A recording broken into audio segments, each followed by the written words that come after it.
Hey everyone, my name is Stampede, and today we're going to be breaking down episode 1 of Disney Plus's Ahsoka. So big spoiler warning if you haven't seen it.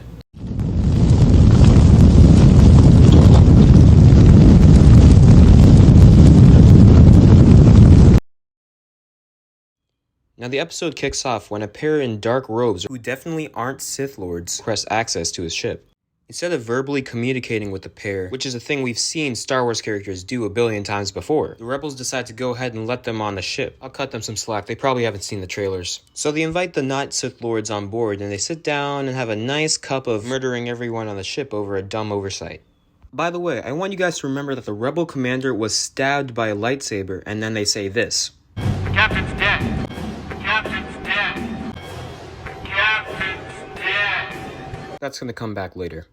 Anyway, they rip off Darth Vader's hallway scene and go free a random lady from space jail. That's pretty much when we cut to Ahsoka sneaking to the Temple Doom to grab the Power Stone, which she needs to bring Superman back to life. Jokes aside, the whole sequence of her wandering around the cave looking for the MacGuffin we don't even know about, it was a really boring way to introduce her character.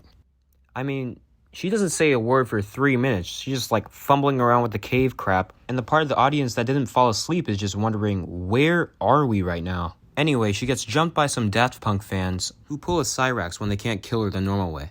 By the way, wouldn't blowing up Ahsoka like this destroy the thing that they're trying to get? Makes absolutely no sense, but whatever, let's move on. Ahsoka barely escapes with her life, making it on the ship that's piloted by that one robot from Clone Wars. The droid takes her to the Rebel base where she meets up with Hera from Star Wars Rebels. Peak show, by the way. This is where we find out the Tesseract or whatever is actually a map to Admiral Thrawn, who along with Ezra is seen as dead as of the finale of Star Wars Rebels. This finding could mean that both of them are still alive, probably kicking it with those Purgles or whatever. We cut over to an award ceremony for Sabine Wren, but she's too cool for the establishment, so she bails to hang out with her cat. A lonely dyed-haired girl whose only friend is her cat. Damn. That's probably the most realistic thing to ever happen in Star Wars. Anyway, Sabine plays back a message from Ezra. Gee, look at this guy. Look at it. That is not Ezra. On the same note, this is not Sabine. Like, what? You know what? You know what? I'm just going to save it for after the breakdown. I'm going to save it for the review, because this is crazy. Literally ruining my childhood. Okay, where was I? Right. Okay, so we find out that some lady is actually some witch lady. She then uses her witch powers that aren't the Force apparently, because shut up, to find out that Ahsoka has the map and she's on Lothal. Back on Lothal, Sabine and Ahsoka are having a little chat on how the mother box might help them find Ezra. She tells her that the box is locked and that she needs Sabine's help to open it up. It's during this exchange that we find out that Ahsoka actually trained Sabine as a Jedi Padawan, just like how Anakin trained her. Sabine wants to take it back to her house so she can study it better, but Ahsoka thinks that the map could cause a war, so she doesn't want it unsecure.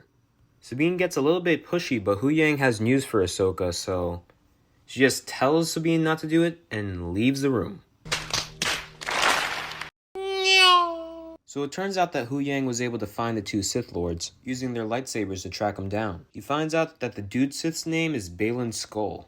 A little on the nose for a villain, but it is what it is. After finding out their identities, Ahsoka decides to go back to the room where Sabine was, and to her surprise, Sabine's not there. Wow, isn't that crazy? I honestly have no clue why Ahsoka was so shocked by this. I mean, the girl was willing to overthrow her government. Do you genuinely believe that she's not willing to leave an empty room? Like, come on now. So naturally, the Sith uses the droid to track down Sabine's whereabouts. But on the bright side, she unlocks the map. And she sort of just moves it around, like a Rubik's Cube, just shifting it around and stuff. And eventually she unlocks it. Quick side note to those of y'all that are still in high school or have been in high school or whatever. You remember those kids that just would carry around a Rubik's Cube for no reason, thinking that they're cool and they're just solving it in the hallways, and everyone thought that they were nerds, but they thought they were awesome? Man, fuck them kids, bro. Ahsoka and Hera then talk about how Sabine stole the ball and how she's a delinquent for it. And, all that stuff, even though she, had the best chance of opening it. And plus, Ahsoka probably could have just, went with her to her house. I don't know why it had to be all or nothing like that. I guess the writers just really want Sabine on her own. I sure hope nothing bad happens to him. So, yeah, Sabine manages to solve the Rubik's Cube, and you'll never guess it, something bad happens to her.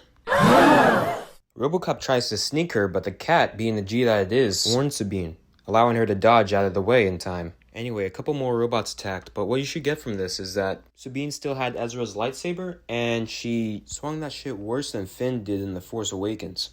I mean, she got clapped easily, which means that basically, because, like character growth, she's gonna spin back by the end of the season, but we ain't gotta talk about that now. So the episode basically ends with her bleeding out in the sand after getting stabbed by the Sith Lord, and now that the recap's over, we could talk about some commentary. Now let's go ahead and start with the good stuff.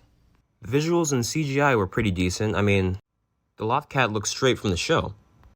And so do the characters. I mean, Hera, Sabine, Ezra, and Ahsoka look just like their counterparts from the animated series. The only real difference is that, like, Sabine's skin is, like, shade off, but, Hollywood raised us better than that now, didn't it?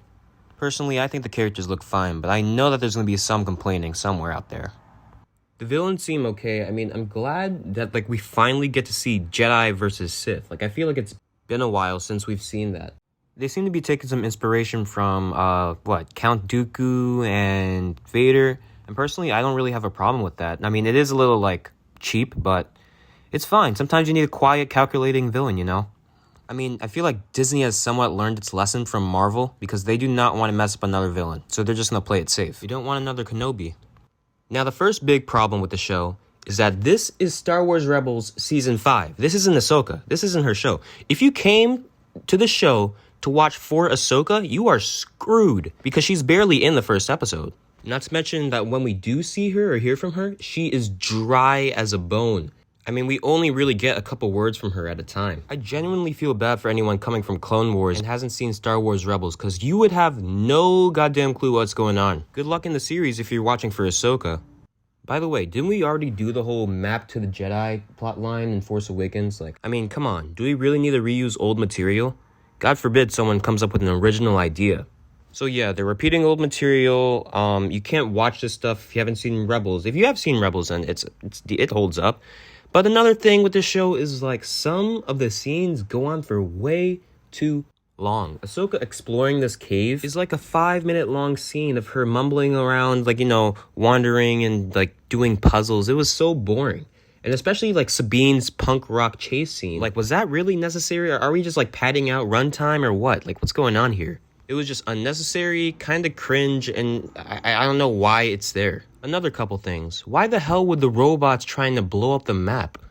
Like, come on. Did no one in the writer's room think to, like, not have the robots self-destruct because they're trying to get the map in the first place? Also, how the hell does an ancient witch dungeon have the map to a Jedi who got lost, like, maybe a couple years ago? Are we doing time travel now, or did no one just think of that?